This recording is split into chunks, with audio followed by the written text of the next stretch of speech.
saya Hartono itu membuka Tengkleng Gajah itu tahun 2007. Ya. Memang sebelumnya saya usaha itu memang beberapa kali usaha. Nah, yang terakhir ini memang tahun 2007 itu saya buka Tengkleng Gajah ini karena tengkleng sendiri itu banyak diminati wisatawan juga ya, terus juga di Jogja ini memang waktu itu juga belum banyak jualan orang yang jualan tengkleng.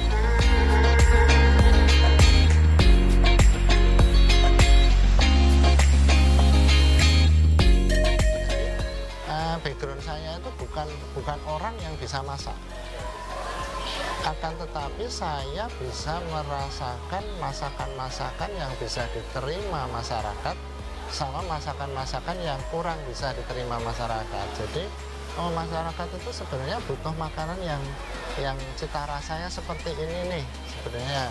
Nah, saya bisa menentukan itu. Jadi lidah saya yang dibutuhkan memang lidah saya, dan manajemen itu dalam pengertian kita kan manajemen di situ ada marketingnya.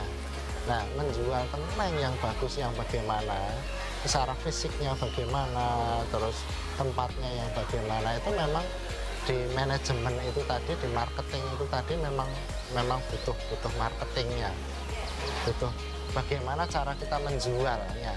Dari segi itu memang kekuatan saya mungkin dari situnya juga kuat.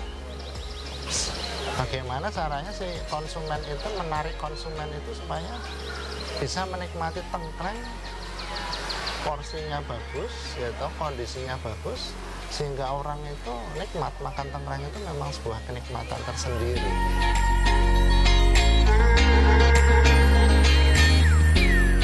Saya memang dulu turun tangan langsung dari pagi sampai malam. Dari pagi sampai malam itu memang saya turun tangan langsung ya, karena untuk memastikan konsumen itu memang benar-benar terlayani dengan baik. Nah, itu tidak mudah, benar-benar tidak mudah. Mungkin kita pengen jadi bos ya, semua orang mungkin langsung pengen jadi bos, tapi untuk proses supaya kita jadi bos itu bagaimana, itu memang tidak mudah sama sekali. Jadi saya sendiri harus masak sendiri, pagi-pagi harus bangun, harus cari juga itu tengkleng di pasar-pasar. Saya juga harus memastikan itu daging itu masih segar dan lain sebagainya. Itu memang saya semua waktu itu. Ya 100% saya semua. Kalau sekarang udah sebesar ini yang lihatnya enak ya, tapi dulu itu dari pagi sampai malam itu saya kerjakan sendiri.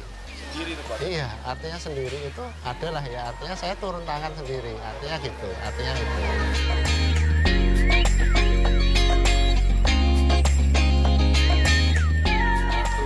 Pertama kali saya buka itu sudah 30-an kilo sih sehari itu. Iya, pertama kali buka itu sudah ya intinya itu kurang lebihnya segitu. Itu sudah banyak itu hari-hari pertama kali saya buka. Tapi memang waktu krisis itu mengalami penurunan yang sangat drastis. Kemudian bangsanya 30 kilo, 50 kilo, 60 kilo itu udah mulai sering lah. Kalau sekarang sih untuk tengklengnya sendiri bisa sampai 500 kilo sehari tulang ya. Jadi tulang itu beda sama daging. Beda. Tulangnya itu bisa sampai hari-hari biasa 300. Misalkan pas lagi rame bisa sampai 500. Tapi kalau dagingnya ini ya ratusan kilo ya, saya nggak begitu hafal sama sekarang ini, tapi puluhan kambing gitu sehari.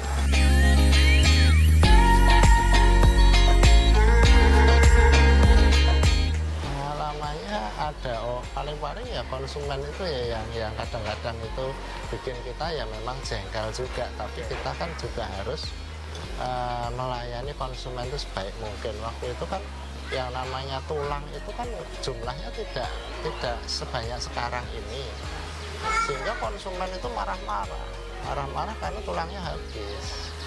Nah itu kan kita kan juga ngeri itu, konsumen marah-marah gitu, konsumen berebut seperti itu memang suatu tekanan yang luar biasa dahsyat waktu itu.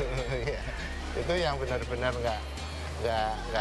nggak bisa saya lupakan itu kejadian itu waktu itu. Konsumennya banyak sekali, tapi sedangkan tulangnya sedikit waktu itu, stoknya itu sedikit. Jadi kita harus membagi orang-orang ini bagaimana mungkin ya.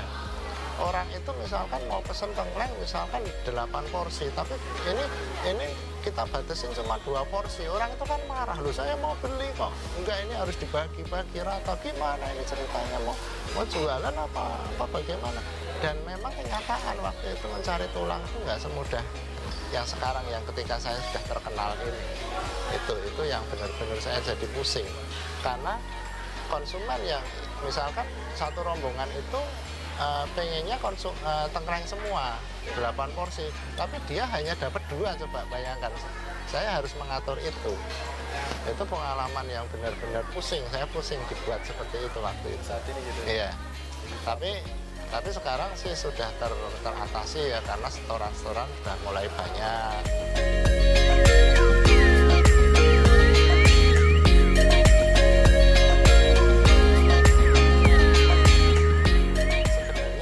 Misalkan kita mau jualan itu memang keunikan sebuah keunikan kreativitas kita itu memang benar-benar itu sulit, sangat sulit. Kita bisa jualan, misalkan jualan kopi, tapi kopi yang unik sehingga kopi-kopi yang lain itu kalah jualannya dengan kopinya kita. Nah itu yang sulit itu. Kalau jualan kopi itu ya pahit, ya, kopi itu ya hitam, kopi itu pahit. Ketika ditambah susu menjadi agak kecoklatan, iya. Tapi kopi yang istimewa, yang kemudian bisa membuat pangsa pasar kita yang terbesar, itu yang sulit. Itu yang harus dipikirkan. Kalau kopi itu, kalau misalkan kopi atau misalkan kambing atau misalkan ikan atau misalkan cemilan-cemilan lain atau kuliner-kuliner yang lain gitu, kayak macam kopi klotok dan sebagainya, itu kan kalau kita tidak bisa menciptakan keunikan produk kita itu, kita jadi sulit, jadi sama yang lain, sehingga untuk kita diperhitungkan yang terbaik, yang terbesar, misalkan di Sleman atau di Jogja, itu yang sulit.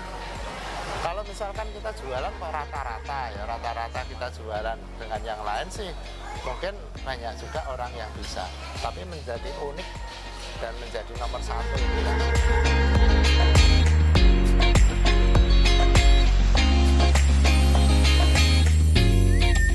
Kalau sumber daya manusia itu memang benar-benar itu juga suatu poin yang cukup sulit memang untuk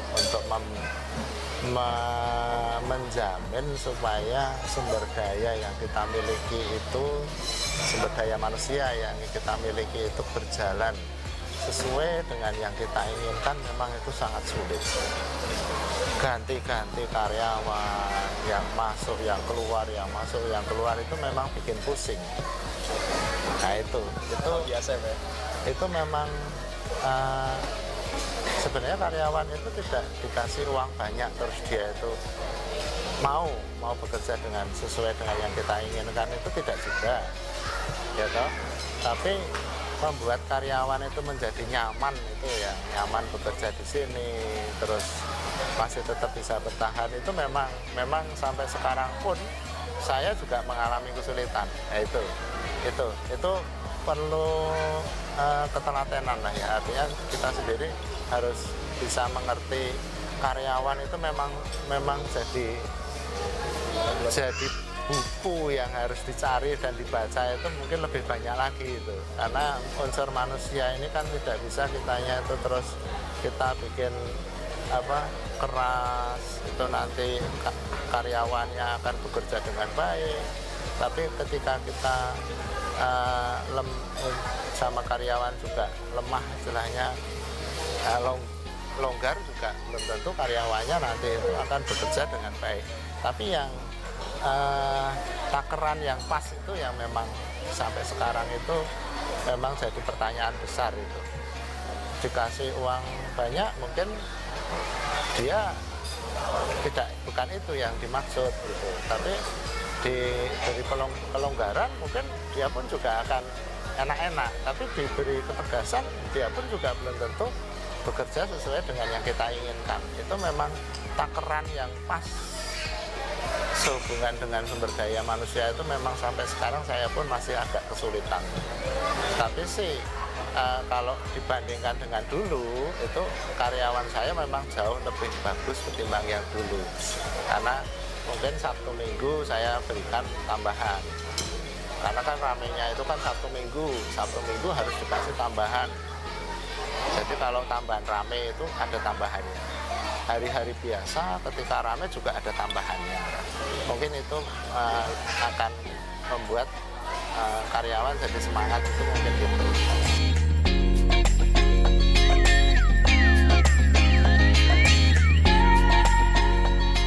Kalau saya sih kadang-kadang ya memang kalau lagi lancar kita asik-asik aja ya. Tapi ketika kita itu sedang mengalami masalah atau apa, itu biasanya itu memang pada saat itu kita sedang tidak ada action. Jadi kadang-kadang dalam kondisi kita terpojok, apapun yang action kita lakukan itu biasanya malah jadi salah. Pada saat kita emosional, pada saat kita tertekan, terpojok karena kita dagangan nggak laris, gitu. Nah pada saat itu apapun action yang kita lakukan biasanya salah. Nah pada saat itu saya cukup diam saja, cukup banyak diam. Kalau bisa itu istilahnya persneleng itu netral. Itu memang tidak mudah karena kita emosinya tinggi. Pada saat itu kita menyalahkan orang, menyalahkan diri sendiri dan lain sebagainya itu tinggi. Jadi pada saat kita tertekan, pada saat kita terpojok, itu salah satu jalan yang saya lakukan biasanya diam. Dan diam itu tidak mudah.